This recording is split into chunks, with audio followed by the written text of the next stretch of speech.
Hey, what's up everybody, and welcome back to News Dose. So it is Xbox's 20th anniversary today. As hard as that is to believe, they've definitely had their ups and downs, and there's no doubt about that at all. But it has been just such a great overall journey, as Xbox has had a real impact on gaming. And while they did have that 20th anniversary event today, where we got to take a look back at the history of Xbox, and I thought they did a really good job with this event. It really captured a lot of that nostalgic feeling, but also they had some pretty major announcements here as well. I'm sure plenty of you all have probably already heard about these, but we will go over all of that later on in the video.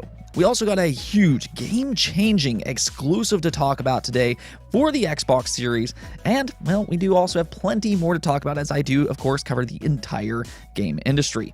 In fact, let's just go and jump right into things, starting off with Little Nightmares. Now, Little Nightmares is this 2D puzzle platforming horror game, and it is quite unique for what it is, but it actually plays really well. It's grown quite the fan base, and Little Nightmares 2 was pretty successful for Bandai Namco. And that right there is the thing, because this is a Bandai Namco owned IP.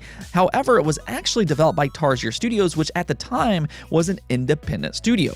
Like many independent studios as of recent, though, Tarsier Studios was also picked up and acquired by Embracer Group, or otherwise known as THQ Nordic. Tarsier Studios also confirmed earlier this year that they are finished up with the Little Nightmares franchise and that they're looking forward to working on other projects. So this has kind of put the Little Nightmares franchise in a bit of a bind, because Bandai Namco has this really successful franchise here, but they don't have the necessary studio to work on further entries in this franchise. And while it does appear that Bandai Namco is currently trying to change that, as it's recently been discovered on LinkedIn that Bandai Namco is now searching for a worldwide brand manager for Little Nightmares. In fact, they even go so far as to say that Little Nightmares is a headline IP for the company, and that this position will directly work on the franchise in all of its incarnations, including games, merchandise, and transmedia. So there you have it. It does sound like that they're trying to find a way to continue this franchise going forward, and now it's just kind of about finding the correct studio to make this game. That's always a tough task to take over a beloved franchise. Sometimes studios are able to pull it off, and then other times not so much. So we'll kind of see how all this plays out, but it does appear like we will see more Little Nightmare games in the future. Now, speaking of beloved games, we need to talk about Shin Megami Tensei 5. This game did release a few days ago, and fans have been raving about just how good of a JRPG this game actually is. So a lot of people consider this to be one of the best JRPGs that's released in several years, and some will even probably consider this a Game of the Year candidate. That's how good this game is, and currently it is a Nintendo Switch exclusive. But this might actually be changing, because it looks like it will be heading to other platforms sometime here soon. This is according to a data mine that does have system files for not only the Nintendo Switch, but also for the PlayStation 4 and the PC. Now, Xbox is still excluded here, which is a little unfortunate, but it does appear that this game will be heading to other platforms, which does line up with that recent GeForce Now leak. So this is fantastic news, and it actually kind of looks like Atlus is making some logical decisions when it comes to the Shin Megami Tensei franchise and how they release them. Now, I kind of talked about this on Twitter the other day, because Atlus is a company that has always kind of baffled me when it comes to their business decisions. Atlus has this weird tendency of releasing their games as exclusive titles with no consistency whatsoever. You take a look at the Shin Megami Tensei and Persona franchise, which are linked, yet they are exclusive to entirely different platforms. Persona, as an example, typically are PlayStation games, but for whatever reason, Atlus decided to make Persona Q a Nintendo exclusive. Considering the majority of your fan base is on PlayStation, you would think that it would be a better business decision to make those games PlayStation games, or at least multi-platform, but then you have the Shin Megami Tensei franchise, which is the mainline entries, and those have been exclusive to Nintendo here recently. Again, it just doesn't make any sense to me, and I feel like that making these games multi-platform would really help this franchise grow. I mean, the quality is certainly there, and now these games just need more exposure.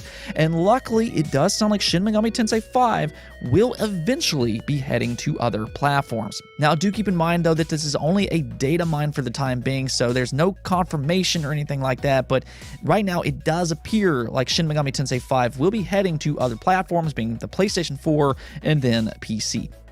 Let's go and talk about that Xbox 20th anniversary, though. They did host a 40-minute long event today, and I thought they did a really good job with it. Right out of the gate, you could just tell the presentation of this event was just top-notch, with them actually being located on a stage that looks like the original Xbox UI. I thought that was just such a cool little touch on this event. Probably one of the cooler stages that I've ever seen. So I really have to applaud them with that stage right there. But there was actually some really cool and big announcements here that has the community absolutely pumped right now. I think it would have been a little bit more exciting if it wasn't for all those leaks over the weekend. But yeah, let's just go and check out some of the announcements that they made here. They did reveal a Halo TV series that will be on Paramount's streaming service in 2022. So right away for you Halo fans out there, you already have something to look forward to. But then you also have an Xbox documentary taking place on December 13th. Now, I'm actually personally really interested in this one because I think Xbox has such a fascinating history in general, because really Microsoft didn't even really believe in the Xbox brand. And it just seemed like Team Xbox really had a lot of hurdles to jump over to kind of prove that they were worth something in Microsoft.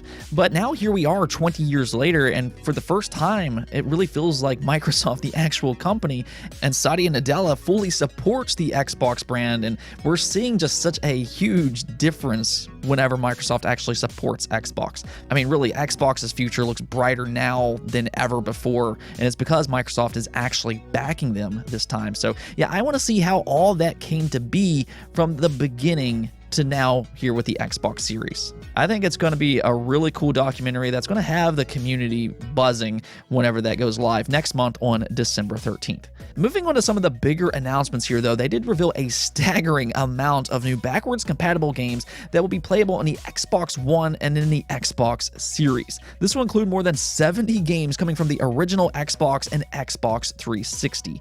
And you can kind of look at the list of games here, and there's actually some really good titles included, whether that be Dead or Alive. You have the original Fear trilogy, Otogi 1 and 2, which are fan favorites among Xbox fans. Those games were developed by From Software. They might be popular for the Soulsborne games, but they had been making good games well before that.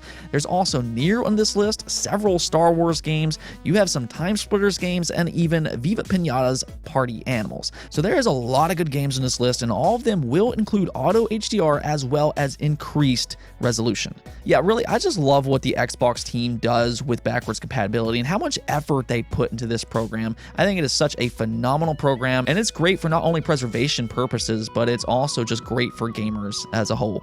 The announcement that has everybody so excited, though, would be the Halo Infinite multiplayer announcement. Yeah, this one kind of leaked over the weekend, but now it is absolutely confirmed. Halo Infinite's multiplayer had a shadow launch today. You can actually go download it on the Xbox or PC right now and play its complete Season 1 multiplayer right now.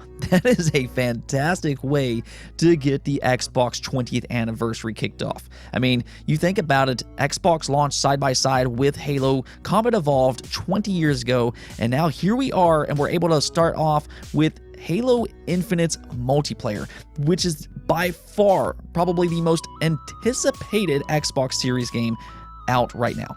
Now, again, you can actually download this on Xbox One, Xbox Series, as well as PC, and this is a free-to-play game, so you're going to be able to pick this up on whatever device you want completely free.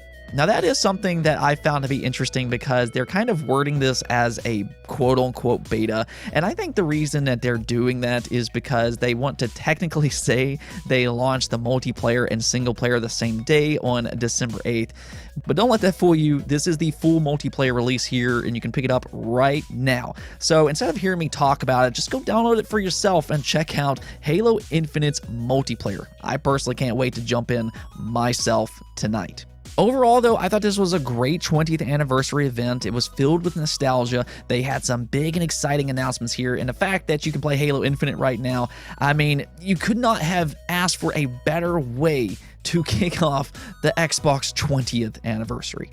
Now, that wasn't quite everything for Xbox today, though, because Phil Spencer was making the rounds with some interviews today, and he did actually reveal a major, huge, game-changing exclusive for the Xbox Series. Now, I think that this is not going to be a big surprise for most of you all out there, but there has been a part of the community that has been a little dismissive over the Bethesda acquisition. Yeah, I think you already kind of know where I'm going with this, but it has now been all but confirmed by Phil Spencer himself, the X-Boss.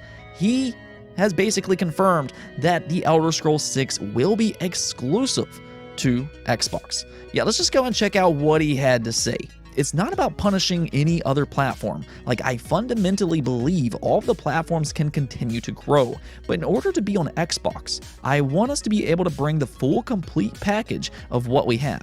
And that would be true when I think about Elder Scrolls 6. That would be true when I think about any of our franchises. So there you have it once again, and we've talked about this way too many times on the channel, but yes, it does appear that Elder Scrolls 6 will be exclusive to Xbox. I mean, we've kind of heard this before earlier this year when Phil Spencer said that that was the reason they acquired Bethesda, to get exclusive titles. So the writing has been on the wall for a while now, but there has been a part of the community that has refused to believe this because, well, Bethesda, they do have some very, very popular franchises. I mean, Skyrim pushed like 30 million plus units worldwide. It is a massive RPG and one of the most popular RPGs of all time. So I can understand why some people would hope that they would continue to make their games multi-platform, but that's just not realistic. Outside of Mojang with Minecraft, which was a very special situation, Xbox has typically acquired studios to make exclusive titles, and the only time that you see their games reach other platforms is when there is a pre-existing contract before that acquisition. Games like Deathloop, Tokyo Ghostwire, Psychonauts 2, Wasteland 3, these games had existing contracts before the acquisition, so that's why those games go to other platforms. Besides those games with existing contracts, though, I mean, you have games like Redfall, Starfield, Hellblade 2, you have Obsidian's upcoming games, and just kind of the list goes on and on. Those are exclusive to Xbox. So really, it is absolutely no surprise that The Elder Scrolls 6 is exclusive to Xbox as well. I think that this is just going to kind of put the final nail in the coffin for some fans hoping that that wouldn't be the case. It was always such a weird situation, though, for like parts of the media to kind of push this agenda, because you don't see this type of stuff happen with PlayStation and Nintendo. Nintendo recently acquired a studio. I mean, we didn't hear about how they were going to put their games on other platforms, or when PlayStation acquired Housemarque as an example. I mean, there was no questions. I mean, they're going to make exclusive titles, and Bethesda's the same situation. Xbox bought them to make exclusive titles. They've already said that in the past, and now you're basically getting a reconfirmation that The Elder Scrolls 6 will be exclusive to Xbox and PC moving forward. I really don't know how many more times we're going to have to reconfirm this same exact thing. Now, one last thing that we're going to talk about real quick here is Call of Duty Vanguard. Now, I think for a little while now, there has been some questions that's revolved around Call of Duty Vanguard and its quality. There has been some red flags leading up to the release of Vanguard, and now that it has released, it seems like some of the fears that fans had has become a bit more of a reality now. Yeah, this game has not been received well at all, with it having a 74 overall score on Metacritic. That is not what you want to see for a big AAA style of game of Call of Duty's caliber. But it actually gets worse, because not only are critics being harsh with this game, but it appears fans are actually genuinely not happy with Call of Duty Vanguard. And that's actually gotten to the point that it's affecting Call of Duty sales. And that's the one thing that has always been very consistent with the Call of Duty franchise. Ever since Modern Warfare's release back in 2007, the Call of Duty games have typically been among the best sellers on a yearly basis. But it does look like Vanguard is taking quite a big step backwards. Now, this is according to the Video Game Chronicles sources, which claims that Vanguard was actually Call of Duty's lowest performing launch in 14 years over in the UK. That means that this is the worst performing launch since Call of Duty 4, which is really the game that got the Call of Duty phenomenon kicked off in the first place. So this is definitely not good for the Call of Duty franchise, but keep in mind that this is only in the UK right now. So we'll kind of see how it performs worldwide, especially in the United States, where Call of Duty is really strong. But yeah, it does seem like a lot of fans are genuinely very upset with Call of Duty Vanguard. Let's go and take a look at the poll of the day, though, where I asked you all, with it being Xbox's 20th anniversary, what generation was your first Xbox? And well, it does seem like a lot of you all have been here from the very beginning, with 42% of you voting for Xbox, 39% of you for the Xbox 360, 7% Xbox One, and then 7% for the Xbox Series. So we do have a lot of people that's been here since the very beginning, which is really, really cool to see, because you all have witnessed the evolution of Xbox and how it's actually impacted the game industry. That's something that I talked about earlier in this episode, but it is absolutely true. Xbox helped revolutionize the online gaming scene, as an example, with Xbox Live Gold. So for some of you all that's been here from the very beginning, you all got to witness the evolution of online gaming for consoles in general. And in fact, for those that actually played online games back then, you were a big part of that evolution. It was really cool, though, to kind of look through the comments and see some of y'all's memories about getting your first Xbox console. It is such a nostalgic thing to kind of look back on. I know for myself, I started with the original Xbox, though it wasn't technically my Xbox console. It was actually somebody within my family's. But I had such a blast playing games like Halo and Conquer Live and Reloaded. And then here came the Xbox 360 with games like Halo 3 and Gears of War, which still remains one of my favorite franchises ever made. I have so many memories on the Xbox and Xbox Live back in those days. I made some lifelong friends there. I love the controller. They had some great games. And I mean, it was just such a great console outside, of course, the Red Ring of Death. Even with the Red Ring of Death, though, they still persevered, and here we are 20 years later, and it looks like Xbox's future is really brighter now than ever before. Anyways, though, that's it for this episode, but if you liked the video, don't forget to bell notification and subscribe button for more content just like this. Also, if you'd like to support the channel through Patreon, thank you for making this content possible. Peace out.